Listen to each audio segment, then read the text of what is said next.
सबको जय यीशु की। प्रभु यीशु क्रिस्त में प्यारे भाइयों बहनों, नवजीवन का संदेश इस शीर्षक के अंतर्गत प्रतिदिन का ईश्वर का जीवंत वचनों को सुनने के लिए, समझने के लिए, उन वचनों के अनुसार जीवन व्यतीत करने के लिए, उन वचनों में आनंद मनाने के लिए मैं आप सभी लोगों का हार्दिक स्वागत करता हूं। आज के दिन में प्रभु का वचन हम सबों को बताता है, थोड़े समय बाद तुम लोग मुझे नहीं देखोगे और फिर थोड़े समय बाद तुम मुझे देखोगे। प्रभु यीशु को देखने की बात, थोड़े समय के बाद नहीं देखोगे और थोड़े समय के बाद देखोगे, इस बात को लेकर प्रभु अपने शिष्यों से बातचीत करता। ये कब की बात है, ये क्या बात है, इसके रहस्य क्या है, इसका अर्थ क्या है, इस बात को हम लोग आज के दिन में समझेंगे। हम लोगों ने हो सकता है इस बात को कितनी ही बार सुना होगा, पढ़ा होगा और बार बार सोचा भी होगा, प्रभु ये क्या कहते हैं। प्रभु के शिष्य भी यही सोचते हैं, प्रभु के शिष्य भी यही सोच रहे थे, थोड़े समय बाद तुम मुझे नहीं देखोगे, थोड़े समय बाद देखोगे। ये प्रभु क्या कह रहा है, इसका क्या अर्थ है, इस बात को लेके प्रभु के शिष्य सोच रहे थे, सोच सोच के परेशान हो रहे थे, आखिर प्रभु कहना क्या चाहता है। तो हम आज के दिन में इस बात को लेकर मनन चिंतन करेंगे, जहां प्रभु यीशु मसीह ने संत यूहन्ना के सुसमाचार अध्याय 16 पद संख्या 16 से 20 के प्रसंग के अंतर्गत ये कहा है, ईसा ने अपने शिष्यों से कहा, थोड़े समय के बाद तुम लोग मुझे नहीं देखोगे और फिर थोड़े समय के बाद तुम मुझे देखोगे।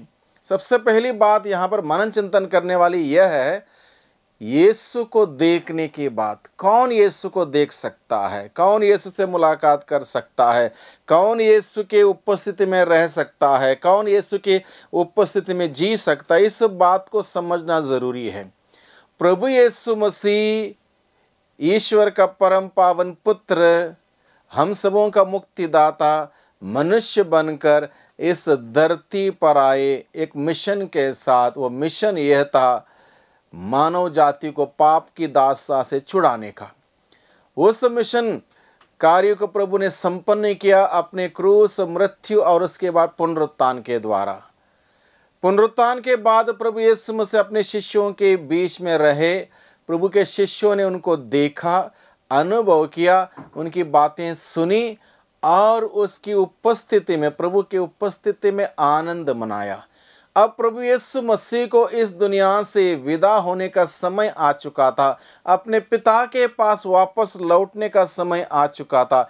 इसलिए प्रभु अपने शिष्यों को तैयार करते हैं, यह कहते हुए कि थोड़े समय के बाद तुम मुझे नहीं देखोगे, क्योंकि मैं अपने पिता के पास वापस चला जाऊंगा और फिर थोड़े समय के बाद तुम मुझे देखोगे। इसका अर्थ यह है कि पिता के पास जाने के बाद फिर पवित्र आत्मा, इस परम पवित्र त्रित्व का तीसरा व्यक्ति, पवित्र आत्मा, जिसके लिए प्रभु यीशु ने अब्बा पिता से प्रार्थना करते हुए कहा, मैं पिता से प्रार्थना करूंगा, पिता तुमको एक दूसरा सहायक भेजेगा, वो सहायक सदा तुम्हारे साथ रहेगा। यानी कि पवित्र आत्मा के द्वारा हमारे साथ रहने के लिए फिर प्रभु आएंगे। इसलिए प्रभु कहता, थोड़े समय के बाद तुम मुझे फिर देखोगे।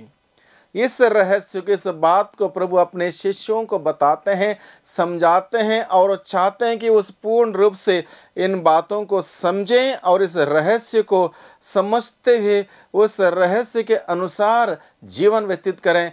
प्रभु यह चाहते हैं। इसलिए प्रभु कहता है, प्रभु को देखने की बात है। प्रभु के शिष्यों ने प्रभु को देखा, प्रभु के पुनरुत्थान के बाद उनके साथ रहे, उनके साथ खाया पिया, आनंद मनाया। अब प्रभु जाने की बात कहता है, वो ये बात निश्चित रूप से प्रभु के शिष्यों के लिए दुख की बात रही, तकलीफ देने वाली बात रही, परेशान करने वाली बात रही, क्योंकि प्रभु के उपस्थिति में रहना बड़ा आनंद का समय था प्रभु के शिष्यों के लिए, बड़े आशीष का समय था प्रभु के शिष्यों के लिए, बड़े अनुग्रह का समय था प्रभु के शिष्यों के लिए। प्रभु के उपस्थिति में जीना, प्रभु को देखना, ये बहुत अच्छा लगा उन लोगों को। अब जब प्रभु यीशु कहते हैं कि थोड़े समय के बाद मुझे नहीं देखोगे, निश्चित रूप से इनके लिए बड़ी तकलीफ, दुख की बात हो जाती है। इसलिए प्रभु अपने शिष्यों को तैयार करते हैं, प्रिपेयर करते हैं कि इस प्रकार की बात होने वाली। इसलिए तुम लोग इस बात को लेकर परेशान ना हो, चिंतित ना हो, व्याकुल ना हो। मैं फिर तुम्हारे बीच में आऊँगा, तुम मुझे फिर देख सकोगे। इस प्रकार से प्रभु अपने शिष्यों को समझाता है। प्रभु को देखने के बाद वही प्रभु को देख सकता है जो प्रभु के वचन सुनकर उसके अनुसार जीवन व्यतीत करता है, जो आज्ञा पालन का जीवन व्यतीत करता है, जो प्रभु के नियम को मानता है, प्रभु के नियम के अनुसार चलता है।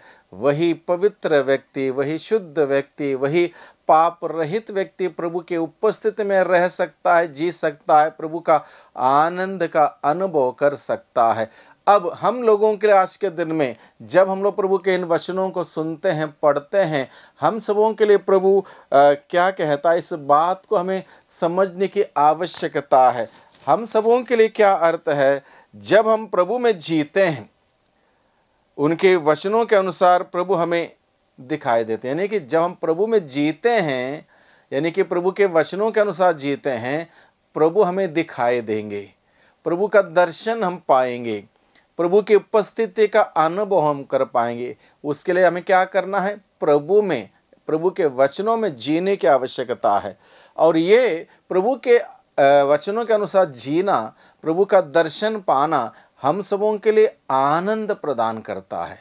इसके विपरीत क्या होगा, प्रभु का दर्शन नहीं कर पाना, प्रभु को नहीं देख पाना, वो हमारे पाप है, बुराई है, वचन के विरुद्ध जीवन बिताना, अधर्म का कार्य करना। ऐसे कार्य करने पर, ऐसे जीवन व्यतीत करने पर प्रभु हमें दिखाई नहीं देंगे, प्रभु का दर्शन नहीं होगा। और ये बातें हम सबों के लिए बहुत दुख प्रदान करने वाली बातें हो सकते हैं। यानी कि एक प्रकार से अंधकार में जीना, प्रभु से दूर रहना मतलब अंधकार में रहना, अंधकार में जीना। और अंधकार में रहना और अंधकार में जीना कितना कष्टदायक है, इस बात का हम लोग कल्पना भी नहीं कर सकते। यानी कि बहुत कठिन हो सकता अंधकार में जीना, यानी कि प्रभु से दूर हटना, प्रभु से दूर होना, ये एक प्रकार से अंधकार का जीवन, अंधकार की शक्तियां हमारे ऊपर आक्रमण कर पाएंगी और उस वक्त हमें जीवन जीना बहुत कठिन होगा। तब जाके प्रभु का दर्शन नहीं होगा, प्रभु की उपस्थिति का अनुभव नहीं होगा। ये वो जीवन के बारे में प्रभु हमें सिखाता है जब पाप हमारे जीवन में प्रवेश करेगा, एक प्रकार का अंधकार का जीवन, यानी कि वो हमें दुख देगा। इसलिए आगे प्रभु का वचन कहता है, जब हम प्रभु के वचनों के अनुसार नहीं जीते तो हमें प्रभु दिखाई नहीं देंगे, जो कि हमें दुख का कारण बन जाता है। यीशु हमें कब दिखाई देगा और यीशु हमें कब दिखाई नहीं देगा, ये बात स्पष्ट है। कब दिखाई देगा, जब प्रभु के साथ हम जुड़े हों, पवित्रता के साथ, ईमानदारी के साथ, सच्चाई के साथ, विश्वास के साथ, प्यार के साथ, शांति के साथ प्रभु के साथ जुड़े हुए हों, उनके वचनों के अनुसार जीते हुए प्रभु हमें दिखाई देंगे। इसका विपरीत जीवन, अधर्म का जीवन, उस जीवन में प्रभु हमें दिखाई नहीं देगा। पाप के लिए पश्चाताप करते हुए शोक अगर हम करेंगे, हमारा शोक आनंद में बदल जाएगा। अगर पाप के लिए पश्चाताप करते हुए हम लोग शोक मनाएंगे, शोक हमें आनंद से परिवर्तित होगा, यानी कि हमें क्षमा मिल जाएगी, हम आनंद मना पाएंगे। प्रभु को देखने वाला आनंदित होगा, प्रभु को देखने वाला आनंदित होगा। जैसे स्रोतकर्ता बताता है, प्रभु की ओर दृष्टि लगाओ और आनंदित हो जाओ। प्रभु को देखना हम सबों के लिए आनंद का विषय, आनंद हमें प्रदान होता है। आज के इस प्रसंग को पढ़ते वक्त मेरे मन में एक प्रेरणा आई, एक बात याद आई, संत स्तेफनुस की बात। संत स्तेफनुस के बहुत सारे विरोधी थे, उसको बाद में पत्थर मार के हुए उनको हत्या कर दी थी। जब उनके चारों ओर इर्द गिर्द में उनके विरोधी खड़े थे, उनका नुकसान करने के लिए, उनको चोट पहुंचाने के लिए, उस वक्त उनकी आंखें प्रभु पर टिकी हुई थी। वो प्रभु को देख रहा था दिव्य दर्शन में, और उस प्रभु को देखकर वो उस प्रभु पर अपनी आंखें टिकाए रखकर वो आनंद मना रहा था। और उस वक्त उसका ध्यान नहीं था कि मेरे दाएं बाएं आगे पीछे कितने मेरे विरोधी हैं, कितने दुश्मन हैं। इन सभी बात को उसने नहीं देखा, क्योंकि वो इतना आनंदित हुआ प्रभु को देखकर, उसी आनंद में वो खो गया। और उसको ये दुख, उसके सामने जो परेशानी या दिक्कतें थी, मौजूद थी, उसको उसने देखा नहीं। उस आनंद में वो लीन हुआ, उस आनंद में खो गया। प्रभु का दर्शन देखकर वो आनंदित हुआ। यानी कि जब हम प्रभु में आनंद मनाते हैं, हमारे जीवन में छोटे मोटे तकलीफ, पीड़ा, परेशानी, चुनौती आएंगे, ये सब कुछ नहीं के बराबर हो जाते हैं। इसलिए प्रभु का दर्शन करना, प्रभु को देखना, देख पाना, प्रभु की उपस्थिति में रहना, जीना बहुत ही महत्वपूर्ण है हम सबों के लिए। वही हमारे लिए एक ताकत, वही हमारे लिए हिम्मत बन जाती है। हम पढ़ते हैं, मेरे आनंद का कारण मेरा प्रभु है।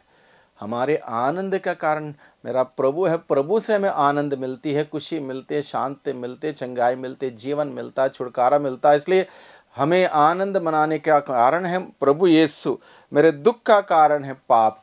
पाप हमारे जीवन में दुख लेकर आता है, अधर्म का जीवन दुख लेकर आता है, पीड़ा लेकर आता है। इसलिए आज के दिन में प्रभु कहता है, थोड़े समय के बाद तुम मुझे देखोगे, थोड़े समय के बाद नहीं देखोगे। हम इसी बात को लेकर प्रभु से प्रार्थना करें, प्रभु हम हमेशा आपको देखने वाले बन सकें। इस धरती पर रहते हुए आपके वचनों के अनुसार जीवन बिताते वक्त, दृढ़ विश्वास रखते हुए जीवन बिताते वक्त आपको देख पाएं, आपके मार्ग पर चल पाएं, आपकी बातों को सुन पाएं और आपका जीवन को जी पाएं। और इस धरती के जीवन के बाद प्रभु अनंत जीवन में प्रवेश करते हुए निरंतर प्रभु आपका दर्शन हम सभी कर पाएं। इसलिए आज के दिन में इस बात के हम प्रार्थना करें, प्रभु मुझे आपको देखने का, आपसे मिलने का, आपकी बातों को सुनने का, आपको अनुभव करने का वरदान दे इस धरती पर रहते हुए, इस धरती के जीवन के बाद, ताकि मैं प्रभु आप में हमेशा आनंद मना सकूं। वही प्रभु हम सबों को आनंद, खुशियां, बरकत प्रदान करें।